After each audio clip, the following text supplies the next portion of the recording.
And thank you for everyone for coming today and participating in this important civic process, our last town hall meeting. My name is Sophia Dannenberg, and I am one of the members of the Redistricting Committee, and I'm a resident of Seattle and Queen Anne in District 4. Can we start the slides, please? I can just start talking. The goal of the census is to count every living person in the United States every 10 years. And redistricting is the process that all levels of government go through in the United States following the census count. The process uses the updated population numbers to redraw districts so that they are roughly equal in population. There are several redistricting processes happening right now, but today we're talking about the King County redistricting process, which redraws the district boundaries for the King County Council districts. The committee is an independent volunteer body whose sole responsibility is redrawing King County Council districts based on the latest census data. Under county law, 4 members of the committee were chosen by the King County Council, and that includes Paul Graves, Cheryl Jackson Williams, Rob Saka, and myself. And the 5th member, who you met earlier, retired Judge Ann Schindler, is our chair and was selected by us. Since none of us are experts in cartography, we also have a districting master, King County GIS, to handle the technical aspects of drawing the maps, and we'll hear from them next. Next slide, please. So next, we're going to take a look at the legal criteria that we use in our work. First, as we said, our primary purpose is to balance the populations so that the districts are as nearly equal in population as possible. After that, we have several criteria, the first of which is that the districts should be compact and comprised of contiguous territory. So we're told that for compact, the ideal shape is a circle, but obviously that's not practical in application. And by contiguous, we mean that every part of the district needs to connect. Next, to the extent feasible, district boundaries should coincide with existing recognized natural boundaries and be composed of economic and geographic units. And also, to the extent possible, it should preserve existing communities of related and mutual interest. And that is really what we are here today to hear from you. What do you define as community, and what mutual interest do you have? Communities are often stronger when they can vote together and are not divided among multiple districts. Next is nearly practical. District boundaries should correspond with the boundaries of municipalities and census tracts. And finally, population data may not be used for the purpose of favoring or disfavoring any racial group or political party. So this chart shows the population growth in each district from 2010 to 2020 based on the official US Census count. You can see from this chart that King County's grown a lot. All of the districts have grown in population, but some have grown faster than others. And here we see a map with the current council district, that shows which council districts need to grow in size to add population and which will need to shrink. You'll see that South King County and the districts encompassing South Seattle and West Seattle collectively, so those are districts 2, 5, 7, and 9, need to expand by nearly 25,000 people. 3 districts stretching across North Central King County need to contract. District 4 is completely within Seattle. District 6 includes Bellevue, Kirkland, and other East Side communities. District 3 is Issaquah, Sammamish, parts of Redmond, as well as large rural areas and smaller cities, North Bend, Tanner, etc. And then on the north end, we have one district made up mostly of suburban cities with a slice of Seattle, and that district needs to expand. That's District 1. So over the summer, the committee prioritized listening to and learning about the communities of interest. We held 21 community listening sessions in 2 months. And we really appreciate everyone who participated and helped get the word out, as this was really critical to the early part of our process. And the committee is excited to share the 3 draft maps that we have with you today that incorporate the feedback we heard from those listening sessions. We're eager to hear from you and to get your input on our draft maps prior to our work to arrive at a single final draft map. Next slide, please.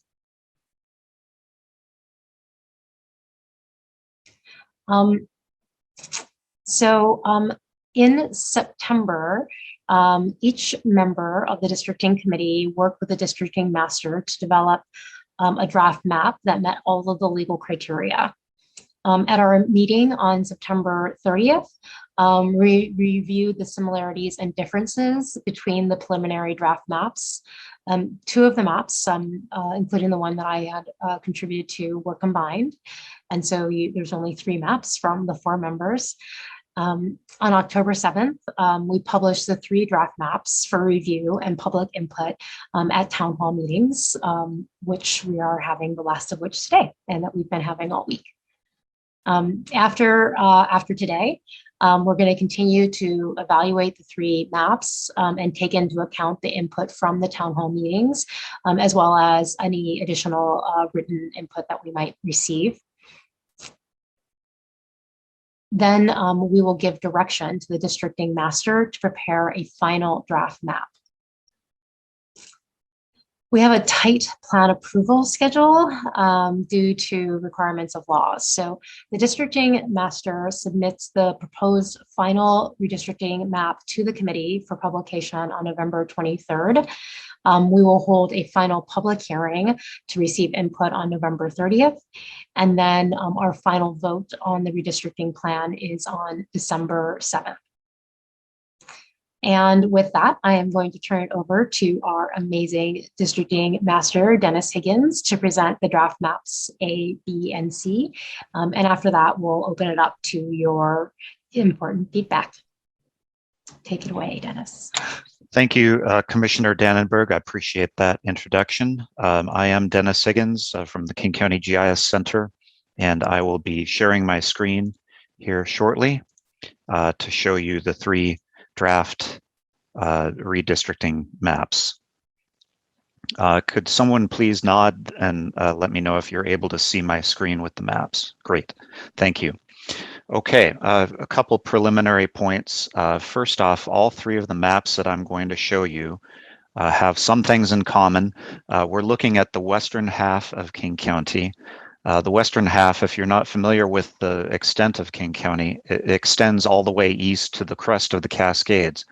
Not a lot of population up there, and in fact, none of the 3 proposed plans propose any changes to the boundaries as they approach the upper east part of the county. So we are looking on all 3 maps at the western part of King County.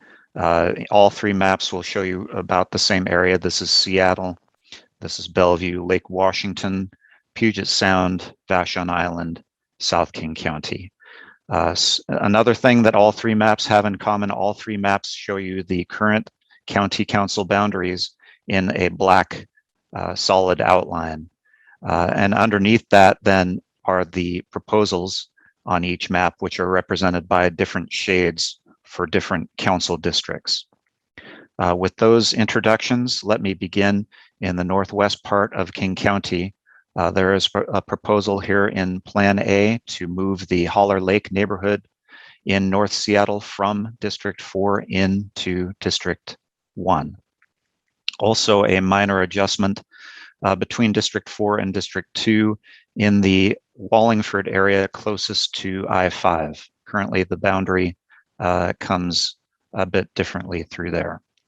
Further south on District 4, you can see that the boundary between District 4 and District 8 is moved to the north.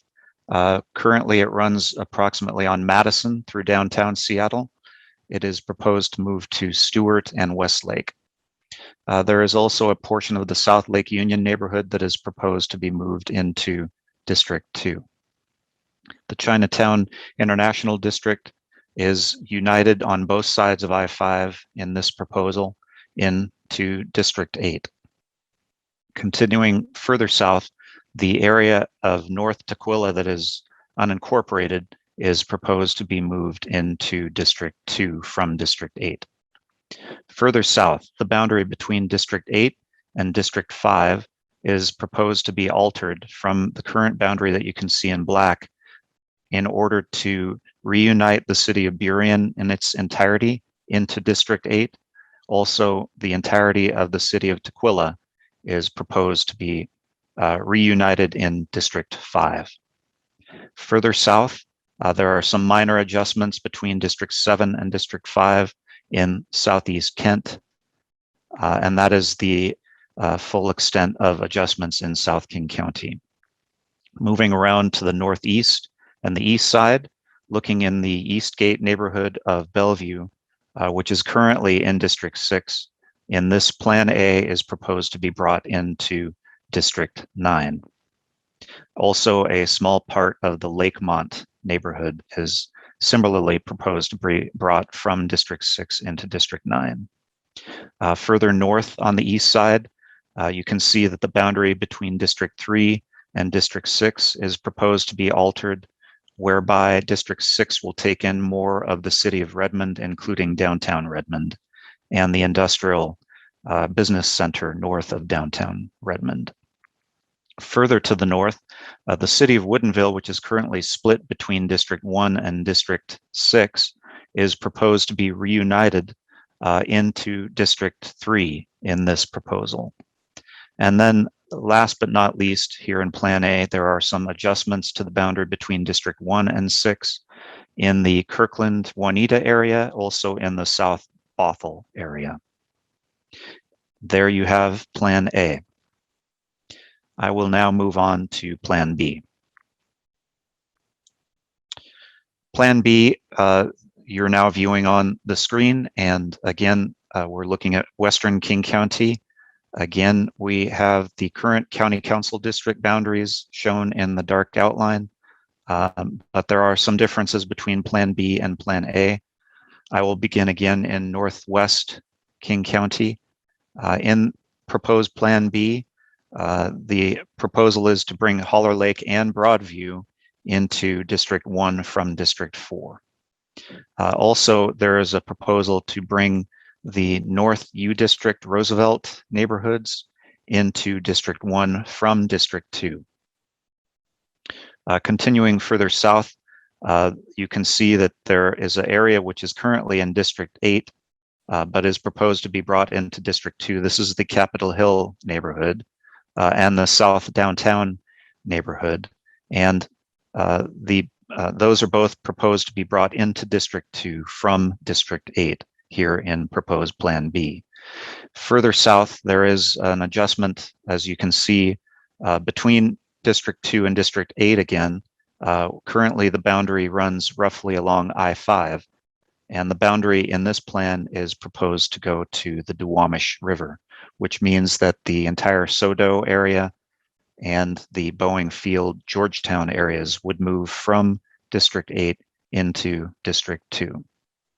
Continuing further south, the boundaries for District 8 are shifted to the south to take in all of the city of Burien, all of the city of Normandy Park, the north part of the city of Des Moines, and all of the city of SeaTac would be moved into District 8 from District 5 in this proposed Plan B. District 5, in turn, takes in the northeast part of Renton, which includes Kennydale and the Highlands neighborhoods of Renton, moving from District 9 into District 5 in this proposal. Further south, the boundaries between District 7 and 5 and 9 are adjusted very slightly, as you can see here again in the southeast Kent area, also south of the city of Covington. Moving around to the east side, northeast part of the map, the proposal would be to shift the city of Issaquah in its entirety from District 3 into District 9. Also, to shift the boundary of District 9 northward, currently it runs along I-90 and then just along the east side of Factoria. And the proposal here in Plan B is to move the boundary between District 6 and District 9 northward to approximately Southeast 16th Street. Continuing further north and looking at the boundary between District 6 and District 3, the west part of Redmond, including part but not all of the Overlake neighborhood, is proposed to be brought into District 3 from District 6. Further to the north, as in Plan A, Plan B proposes to reunite the city of Woodinville in its entirety into District 3. And finally, the area that you're seeing here in green, which is currently in District 1, is proposed to be moved into District 6 under this proposal. This is the South Kenmore area, the Juanita neighborhood of Kirkland, and the southern part of the city of Bothell. There you have Plan B. I will now move on to Plan C. On your screen now, you should be able to see the proposed Plan C. And I will begin again by pointing out the current county council districts are shown in black. Let me also point out a couple things that are common between all three plans. Vashon Island, which is a part of King County linked by the Fauntleroy-Vashon Ferry, in all three proposed plans remains in District 8, and Mercer Island in all three proposed plans remains in District 6. With that said, let me move back to the northwest part of King County and North Seattle, where you can see that the boundary between District 1 and District 4 has been altered in order to make District 4 more of a east-west district. In the current configuration, District 4 takes in Magnolia and Queen Anne. In this proposed Plan C, District 4 shifts to be more of an east-west district to take in all of North Seattle north of the Ship Canal up to about 115th Street. And that would then become the boundary between District 4 and District 1. And so you can see that the U District, along with the neighborhoods near the U District, would shift from District 2 into District 4 in this proposed Plan C. Moving further to the south, you can see that Magnolia and Queen Anne, which are currently in District 4, are proposed to go into District 8. You can also see that the Capitol Hill neighborhood and part of South Lake Union neighborhoods are proposed to go into Council District 2 in this proposed plan. Further to the south, you can see the area of Boeing Field and Georgetown, which is proposed to be moved from District 8 into District 2. Let me also point out a commonality between all three plans. All three plans retain Skyway within District 2. Further to the south, the boundary between District 5 and District 8 is shifted to the north to take in more of the city of Burien, more of the city of SeaTac, and all of the city of Tukwila. Further to the south, District 7 is altered to take in more of the main part of Kent, including all of Kent West Hill, downtown Kent, and most of the Kent East Hill, excluding the Panther Lake neighborhood. Let me pan the map to the south briefly to show you that this proposed Plan C makes some changes in South King County that the other plans do not. Council District 9, 5, and 7, you can see, are reshaped significantly. District 9 becomes or takes in all of the Enumclaw Plateau. Currently, it takes in the east half of the Enumclaw Plateau, including the city of Enumclaw. Under proposed Plan C, all of the Enumclaw Plateau would move into District 9, along with the southeast part of Auburn and the Lee Hill neighborhood of Auburn. Also, the far east part of the city of Kent would move into District 9 in this proposed Plan C. Moving back to the north, you can see that District 5 takes in the northeast part of the city of Renton in a similar manner to Plan B. Both of those plans propose to bring Renton in its entirety into District 5. Further to the north, the boundary between District 6 and District 9 is shifted southward so that the south boundary of District 6 becomes the south boundary of the city of Bellevue. So District 9 and District 6 boundary becomes the south boundary of Bellevue. The entirety of the city of Bellevue is therefore contained in District 6 in this proposed Plan C. The boundaries between District 9 and 3 remain the same with the exception of a neighborhood south of the Tiger Mountain area, which would move into District 3 in this plan. Further to the north, you can see that because District 6 has shifted southward to take in all of Bellevue, that the north boundary of District 6 has been moved southward as well. And there are minor adjustments between District 6 and District 3 in this proposed Plan C in the Redmond area. And District 1, which we talked about earlier, therefore shifts to take in more of the Kirkland area, as well as the city of Bothell and the entirety of the city of Woodinville would move into District 1 in this proposed Plan C. That is Plan C, and that is the end of my presentation.